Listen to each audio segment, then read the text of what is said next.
त्याग और बलिदान। एक बार एक विमान में एक बहुत ही खूबसूरत महिला प्रवेश में चढ़कर जब महिला अपनी सीट के पास गई तो उसे अपने बाजू वाली सीट पर एक अपंग व्यक्ति नजर आया जिसके दोनों हाथ कटे हुए थे। महिला को उस अपंग व्यक्ति को देखकर काफी घिन हुई। उसने आवाज देकर एयर होस्टेस को बुलाया और अपनी सीट बदलने के लिए आग्रह करने लगी। एयर होस्टेस ने महिला से सीट बदलने का कारण पूछा तो महिला बोली, मैं ऐसे व्यक्ति के पास बैठकर सफर नहीं कर सकती जिसके दोनों हाथ नहीं है। मैं इस व्यक्ति के प्रति सहज नहीं हूँ।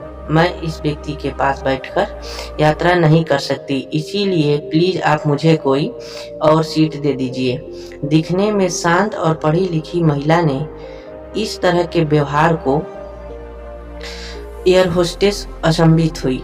एयर होस्टेस ने चारों तरफ देखा लेकिन कोई भी सीट खाली नहीं थी। एयर होस्टेस ने महिला को कोई भी सीट न होने को कहा और साथ में यह भी आश्वासन दिया कि यात्री की सुविधा उनका पहला कार्य है, इसलिए वह कैप्टन से बात करके कुछ न कुछ हल जरूर निकालेगी। और इतना कहकर एयर होस्टेस कैप्टन के पास चली गई।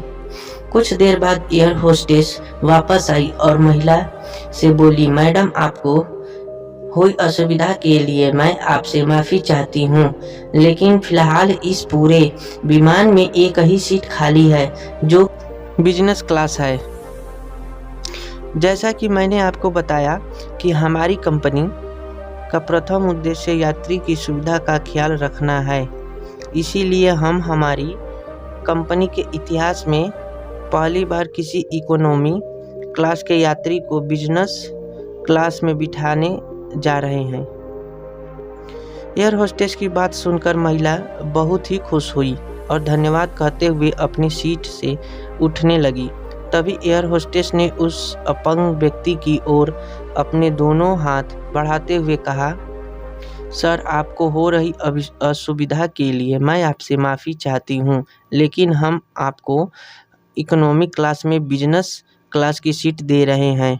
इसके लिए हमारी कंपनी की हम चाहते हैं कि आप किसी अशिष्ट यति के साथ यात्रा करें। एयर होस्टेस की यह बात सुनकर सभी यात्री एयर होस्टेस के इस निर्णय के लिए तालियां बजाने लगे और वह सुंदर महिला अपने इस तरह के बर्ताव को पर नहीं उठा पा रही थी। तभी वह व्यक्ति अपनी सीट से उठा और बोला, मैं एक भूतपूर्व सैनिक हूँ। कश्मीर में हुए एक मिशन के दौरान मैंने अपने दोनों हाथ खो दिए, लेकिन मुझे हमेशा खुद पर देश के लिए दिए इस बलिदान पर गर्व होता था। आज जब महिला यात्री सुनी तब मुझे लगा कि लेकिन जब आप सभी के व्यवहार और सोच को देखा तो मुझे आप खुद पर गर्व महसूस हुआ। इतना कहकर वह यात्री बिजनेस क्लास में चला जाता है और वह महिला शर्म से पानी। लोगों को ये कहानी कैसा लगा हमें कमेंट करके कमेंट बॉक्स में ज़रूर बताइएगा और आपकी क्या राय है।